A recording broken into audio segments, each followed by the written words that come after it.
Welcome to Price Chat, the internet's only source for pricing news. Thank you for joining us. I am Paul Sansom. With me, as always, is the Woodward to my Bernstein, Dan Cakora. Good evening, Dan. Good evening, Paul. How are you tonight? Not so good, Dan. My cholesterol is higher than a Simone Biles floor routine. But tonight on Price Chat, streaming services hike pricing again, and Southwest Airlines does away with open seating. We will discuss whether the hosts of this program are godlike soothsayers capable of foretelling corporate actions before they happen, or are mere everyday geniuses. We have a special guest with us today, and I do mean special because we don't have guests on this show.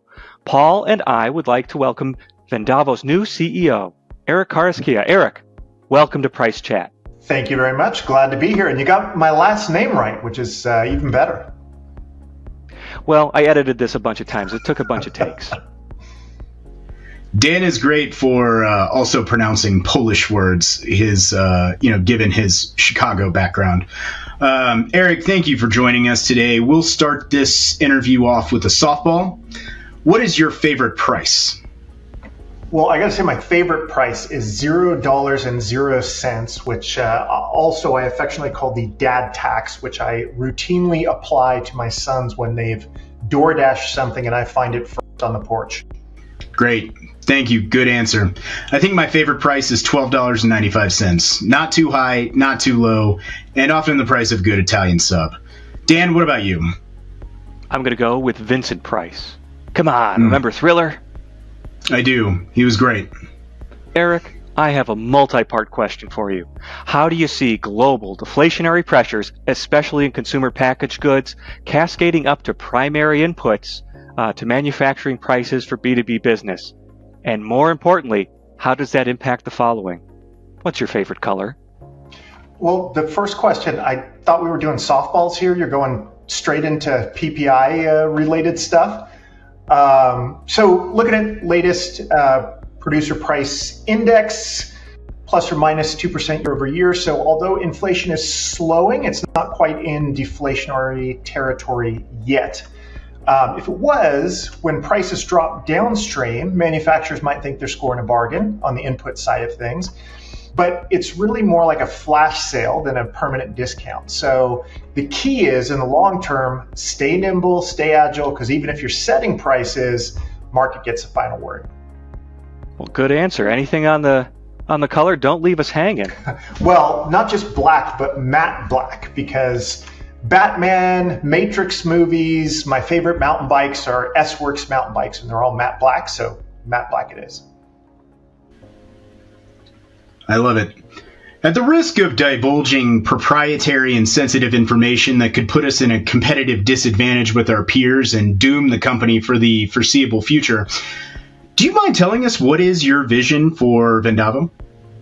So my vision for Vendavo is more than just pricing. The vision is that we are the commercial operating system for the world's most profitable manufacturers and distributors. And the reason why we're here is to help our customers win and do that by unlocking profitable growth.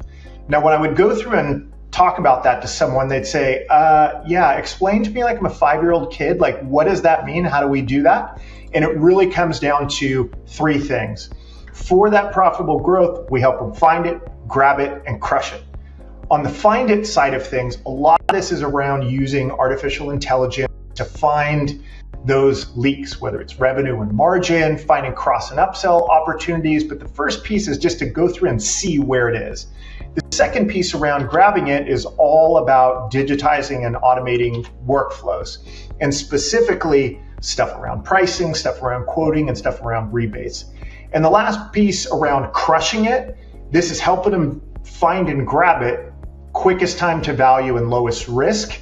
And that's what we're looking at from a vision perspective. Let's expand on that. Risk is incredibly important when choosing software vendors. How does Vendavo inherently lower risk? Yeah, so in this space, this is a lot around been there, done that, and the value of it. So coming in, looking at a vendor that's had 2+ decades of success and getting outcomes, not just selling stuff, but getting outcomes with big name customers that are manufacturers and distributors, and everything around what we build, sell, and deliver is around getting those outcomes.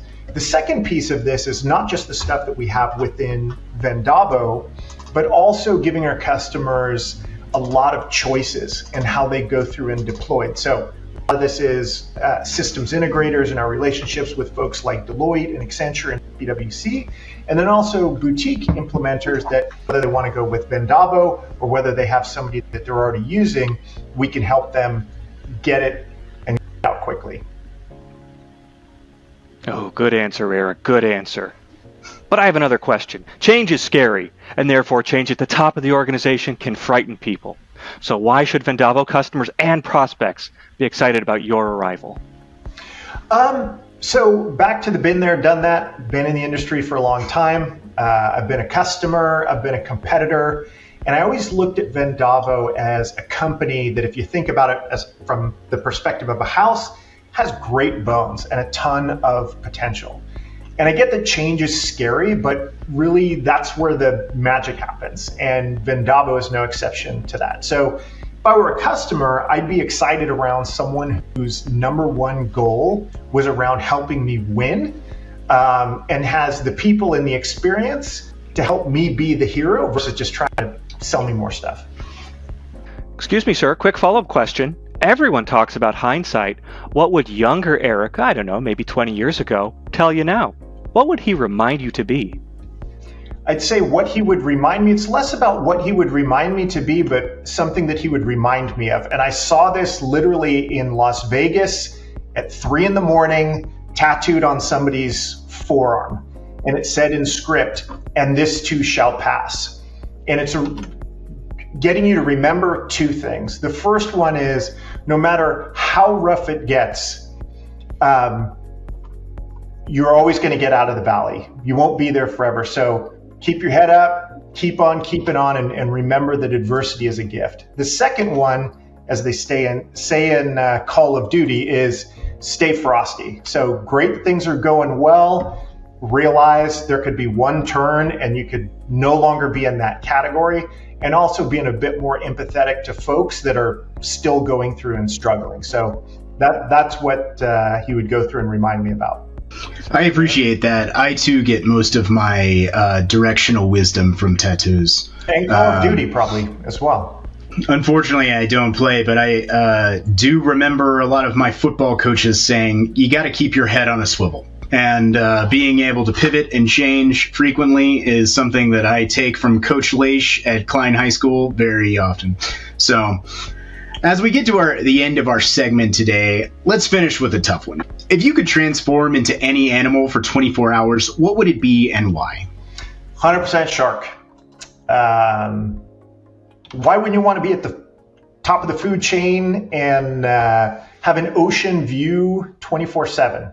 That would be my first vote. I would like to be a golden retriever adopted by a middle upper class family in Maine. As the father of 2 dogs in Denver, I agree with that. But, I want to make sure that whatever animal I transform into would not be eaten. So something smart, a pack hunter. Therefore, there's no better animal than the scourge of the 7 seas, the orca, the killer whale. But that will be the end of it. So, Eric, thank you. We appreciate you devoting a little time for our audience to get to know you. Do you have anything else you'd like to say before we close our segment this evening? Short and sweet at the tail end. Really appreciate all of our customers. You're what makes all of this possible. And for you folks, really glad to have the time to catch up with you folks on the show.